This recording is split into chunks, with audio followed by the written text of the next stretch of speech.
अस्सलाम वालेकुम दोस्तों, आप जानते होंगे कि मुफ्ती तारक मसूद मसलक देवबंद से ताल्लुक़ रखते हैं। उनका इंजीनियर मोहम्मद अली मिर्ज़ा साहब के साथ बहुत से मसाइल में इख्तलाफ है। आप जानते होंगे कि मुफ्ती तारक मसूद जेलम अकेडमी में इंजीनियर मोहम्मद अली मिर्ज़ा साहब के साथ मुनाजरा करने भी गए थे। तो इंजीनियर मोहम्मद अली मिर्ज़ा और मुफ्ती तारक मसूद एक दूसरे को वीडियोज़ के ज़रिए दावत इस्लाह देते हैं। तो रिसेंटली मुफ्ती तारक मसूद ने इंजीनियर मोहम्मद अली मिर्ज़ा साहब और इंजीनियर साहब के जो स्टूडेंट हैं उनको वार्निंग दे दी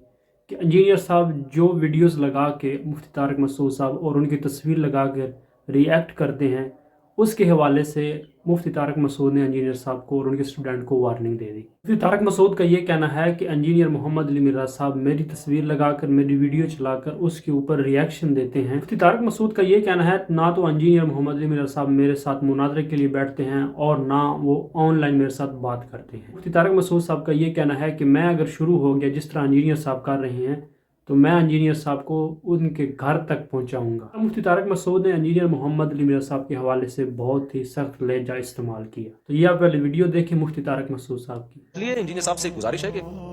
खामोश ही रहे तो ज्यादा आप करें, मेरा नाम ना इस्तेमाल करें, ना मेरी किसी फैन को बोलें कि तस्वीर लगाए, क्योंकि अब अगर मैं शुरू हुआ तो चूंकि झेलम जाने का दरवाजा भी बंद हो गया है, ऑनलाइन भी आपने बैठने से इनकार कर दिया था। मैंने कहा था ना कुछ शराइत रख लेते हैं, तो आपने कहा बगैर शर्तों के, तो बगैर शर्तों के जो बात होती है ना उस पर बैठना ही नहीं है। ये तो मुर्गों की लड़ाई थोड़ी देखनी है लोगों ने। तो अब अगर मैं शुरू हुआ ना तो फिर मैं प्रॉपर घर तक पहुंचाऊंगा आपको, क्योंकि फिर मैं इसी तरह करूंगा। अभी तक मेरा ख्याल है ऐसा क्लिप नहीं है जिसमें इंजीनियर साहब का मैंने बयान चला के रिएक्ट किया उस पर। असल तो तरीका यही होता है कि आप अगले का बयान चलाएं कि ये इन्होंने ये कहा है और ये क्या कहा है, ये देखो गलत है। तो इंजीनियर मोहम्मद अली मिर्ज़ा साहब का ये कहना है कि जो उलमाए देवबंद की किताब है अल मुहन्नद अल मुफन्नद, उसमें कई गुस्ताखाना अकायद लिखे हुए हैं। उन गुस्ताखाना अकायद में से एक ये भी है नबी करीम सल्लल्लाहु अलैहि वसल्लम के जिस्म अतहर के साथ जो मट्टी टच है वो अर्श से अफजल है। इसके जवाब में मुफ्ती तारक मसूद साहब का ये कहना है कि ये अकीदा खुद से नहीं गढ़ा गया, बल्कि बहुत से जो उलमा हैं उनका ये अकीदा था। इस अकीदे पर इजमा है। इसी तरह मेरे दोस्तों मादुद्दीन भाई, जिन्होंने लाइव स्ट्रीम में कैसद अहमद राज और मुफ्ती यासर नदीम वाजिदी उनके साथ डिबेट की, मुफ्ती यासर नदीम वाजिदी साहब ने भी इसका ये जवाब दिया कि इस अकीदे पर इजमा है। यानी नबी करीम सल्लल्लाहु अलैहि वसल्लम के जिस्म अतहर से जो मट्टी मस करती है वो अर्श से अफजल है। इस अकीदे के हवाले से तमाम उलमाए देवबंद का ये कहना है कि ये मन गढ़त अकीदा नहीं है, बल्कि बहुत से उलमा इस मसले पर, इस अकीदे पर मुतफिक हैं। और मैं दोस्तों बात बताता चलूँ कि जो मुफ्ती तारक मसूद साहब का ये कहना है कि इंजीनियर साहब मेरी वीडियो चलाकर उसके ऊपर रिएक्ट करते हैं तस्वीर लगाकर, उनको ऐसा नहीं करना चाहिए। इंजीनियर मोहम्मद अली मिर्ज़ा साहब का ये कहना है कि जिन बुज़ुर्गों ने गुस्ताखियाँ की हैं, दीन को सही तरीके से लोगों तक नहीं पहुंचाया, उन बुजुर्गों ने अपने नामों के कलमे पढ़ाए हैं और उनकी किताबों में ऐसे ऐसे गुस्ताखाना इबारतें हैं जिनका कुरान और सुन्नत से दूर दूर तक कोई ताल्लुक ही नहीं। किसी भी आदमी या किसी भी उलमा की वीडियो लगा के साथ रिएक्ट करना ये इस वजह से है कि उस बंदे को पता लगे कि वाकई ये मेरी गलती है, इसकी वजह से मुझे जो है वो हाईलाइट किया गया है, इसकी वजह से उस बंदे की, उस उलमा की इस्लाह हो सके। अगर कोई भी बंदा अपने आप से बात करता है तो सुनने वाला ये कहेगा कि नहीं, ये अपने आप से उसकी मुखालफत में कोई बात कर रहा है। लेकिन अगर वीडियो क्लिप उसका लगा होगा तो उससे ये हो जाएगा कि अगला देखने वाला जो बंदा है उसको ये पता चल जाए कि वाकई ही इस बंदे ने ये बात की है। इंजीनियर मोहम्मद अली मिर्ज़ा साहब या उनके जो स्टूडेंट ये लगाकर उस पर रिएक्ट करते हैं या उनकी उलमा की तस्वीर लगाते हैं, तो इसका यही मतलब होता है कि वो उलमा जिन्होंने दीन में डंडी मारी है, जिन्होंने दीन को सही तरीके से लोगों तक पहुँचाया ही नहीं है, तो वो गलती उनकी हाईलाइट की जाए, लोगों के सामने रखी जाए कि वाकई ही ये गलती इन्होंने की है, जिसकी वजह से इसके रिएक्शन में ये वीडियो हमने बनाई है। दूसरी बात यह है कि उलमाए देवबंद की जो किताब है अल मुहन्नद अल मुफन्नद, यानी हिंद की तलवार एक सठियाए हुए बाबे पर, ये इन्होंने किताब लिखी थी इमाम अहमद रज़ा ख़ान बरेलवी जो हैं उनकी मुखालफत में। इसी तरह इन बुज़ुर्गों का सिलसिला जो है इसी तरह चलता है कि एक दूसरे को ऐसी ऐसी ये मीठी ज़ुबान से पुकारते हैं। आपको पता तो लग गया होगा, इंजीनियर साहब जो हैं वो इनका जिक्र करते रहते हैं, इनके बुज़ुर्गों का या इन उलमा का, जिन उलमा ने या जिन बुज़ुर्गों ने एक दूसरे को काफर, मुशरिक और ना जाने क्या कुछ कहा है। इसी तरह कोई भी बुज़ुर्ग या बाबा या उलमा है, अगर वो किसी मुसलमान को काफिर कहता है तो वो अगर काफिर नहीं है तो वो फतवा उसके ऊपर लौट आता है काफिर का। दोस्तों इन तमाम मकातब फ़िक्र के जितने भी बड़े बड़े इमाम हैं, इमाम अहमद रज़ा ख़ान हो गए, उसके बाद मौलाना अशरफ अली थानवी और दीगर जितने भी बड़े बड़े हैं इनके, उन्होंने ऐसी ही मीठी मीठी ज़ुबान जो है वो इस्तेमाल की है। इस हवाले से उन्होंने एक दूसरे के ख़िलाफ़, एक दूसरे के मसलक के ख़िलाफ़ किताबें लिखी हुई हैं کہ یہ کافر ہے، یہ مرتد ہے، یہ شیطانی لشکر ہے۔ ان فرقہ پرست علماء یا ان مسالک کے جو لوگ ہیں، جو علماء ہیں، وہ اپنے بابوں کا دفاع کرتے ہوئے دین کو، قرآن و سنت کو پیچھے چھوڑ دیتے ہیں۔ ان کو صرف یہ ہے کہ ہمارا بابا جو ہے وہ بچ جائے۔ ان علماء کا یہی مطلب ہوتا ہے کہ اپنے مسلک کے بزرگ و بابے کا دفاع کریں، جو انہوں نے غلطی بھی کی ہے، جو انہوں نے گستاخانہ عبارتیں لکھی ہوئی ہیں یا انہوں نے نعوذ باللہ اپنے ناموں کے کلمے پڑھائے ہوئے ہیں، تو ان کو بھی کسی نہ کسی کیٹیگری میں ڈال ہی دیتے ہیں کہ جو بزرگ ہیں وہ کسی خاص حالت میں تھے یا انہوں نے اسی وجہ سے یہ کہا۔ مطلب بہت سی تعویلیں جو ہیں وہ پیش کرنے لگ جاتے ہیں اور باقاعدہ جو ہے ان پہ مناظرے بھی کرتے ہیں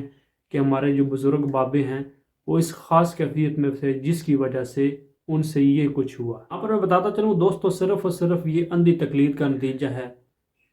کہ یہ لوگ اللہ اور اس کے رسول کو چھوڑ کر، قرآن و سنت کو چھوڑ کر اپنے بابوں اور بزرگوں سے زیادہ محبت کرتے ہیں، ان کے دفاع میں ہی یہ لگے رہتے ہیں، اور ان کا یہ مقصد یہی ہوتا ہے کہ ہم اپنے بابے کو پرموٹ کریں، ہم اپنے مسلک، ہم اپنے فرقے کو پرموٹ کریں۔ اسی طرح میرے دوستوں، مفتی طارق مسعود صاحب کا یہ کہنا ہے کہ یہ جو عبارت لکھی ہوئی ہے یعنی المحند المفند میں، کہ جو نبی کریم صلی اللہ علیہ وسلم کے جسم اطہر سے جو مٹی مس ہے وہ عرش سے افضل ہے، تو یہ کس وجہ سے لکھی ہے؟ مفتی طارق مسعود کا ایک بیان بھی ہے کہ یہ عبارت اس لیے لکھنی پڑی، علماء عرب جو ہیں انہوں نے علماء دیوبند کے اوپر گستاخی کا فتویٰ لگا دیا تھا کہ یہ جو ہیں علماء دیوبند یہ گستاخ رسول ہیں۔ فتویٰ جو ہے وہ کس بیس کے اوپر لگایا تھا؟ انہوں نے جو کلمہ پڑھایا ہوا ہے اشرف علی تھانوی رسول اللہ نعوذ باللہ، اس کے حوالے سے انہوں نے فتویٰ دیا تھا کہ یہ گستاخ رسول ہیں۔ طارق مسعود کا یہ کہنا ہے کہ ان کو جواب دینے کے لیے کہ ہم عاشق رسول ہیں، جس کی وجہ سے انہوں نے یہ عبارت لکھی کہ نبی کریم صلی اللہ علیہ وسلم کی جسم اطہر سے جو مٹی مس ہے وہ عرش سے افضل ہے۔ انہوں نے یہ عبارت لکھی کہ ہم نبی کریم صلی اللہ علیہ وسلم سے محبت کرتے ہیں، یہ دیکھیں ہمارے عقائد تو اس طرح کے ہیں۔ طارق مسعود صاحب کا یہ کہنا ہے کہ یہ میرا عقیدہ ہے اس کے اوپر، یعنی جو المحند المفند میں جو عبارت لکھی ہوئی ہے اس پہ میرا عقیدہ ہے کہ نبی کریم صلی اللہ علیہ وسلم کی جسم اطہر سے جو مٹی مس ہے وہ عرش سے افضل ہے۔ طارق مسعود صاحب یہ بھی کہتے ہیں کہ اگر کوئی اس عقیدے کو مانتا ہے پھر بھی ٹھیک ہے، اگر کوئی نہیں مانتا تو پھر بھی ٹھیک ہے، لیکن کبھی مفتی طارق مسعود صاحب کا یہ کہنا ہے کہ اس عقیدے کے اوپر اجماع ہے،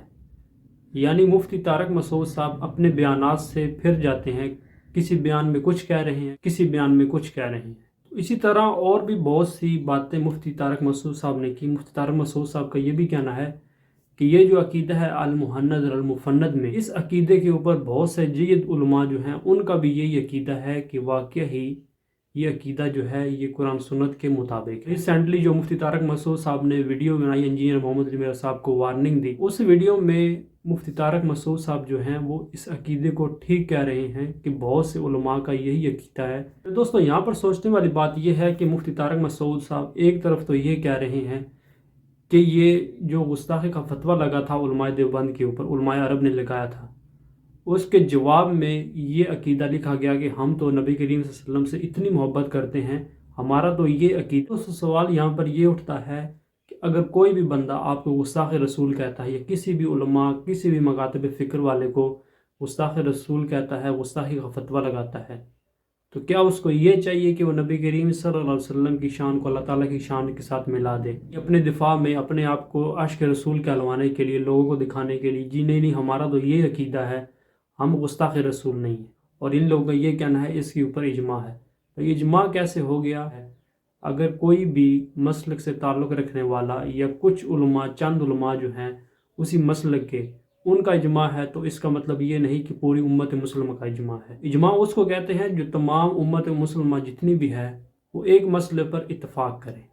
جیسے نبی کریم صلی اللہ علیہ وسلم کی حدیث ہے کہ نبی کریم صلی اللہ علیہ وسلم نے فرمایا میری امت کبھی گمراہی پہ جمع نہیں ہوگی۔ علماء کا، ان علماء دیوبند کا یہ کہنا ہے، یا حنفی حضرات جو ہیں ان کا یہ کہنا ہے کہ اگر ہمارے مسلک کے علماء نے یا ہمارے مسلک والوں نے کسی بات کے اوپر اتفاق کر لیا تو وہ اجماع ہے، وہ ایک دلیل ہے۔ عقائد بھی ایک مسلمان کے وہ ہونے چاہیے جو قرآن و سنت کے ساتھ ملتے ہوں۔ ملتے ہیں نیکسٹ ویڈیو میں، جزاکم اللہ خیر۔